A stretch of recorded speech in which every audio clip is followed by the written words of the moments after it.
Assalamu alaikum ekendештер. Бүгін 21 сентябрь. Сіздерге бүгінгі курс валюта биржаларын көрсөтүп беребиз. Бүгүнкү курстарда кандай өзгөрүүлөр болот? Андыктан биздин каналыбызга катталып, лайк басып, колдоо көрсөтүп кетиңиздер.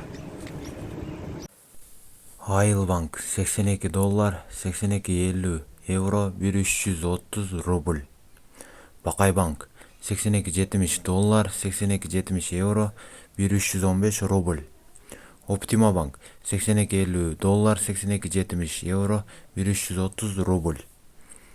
Finca Bank $82.50, 82 евро, 1325 рубль. Лидер $82.70, 82.50 евро, 1328 рубль. $82.70, 83 евро, 1328 рубль. $82.70, 83 евро, 1328 рубль. $82.70, 82.50 евро, 1328 рубль.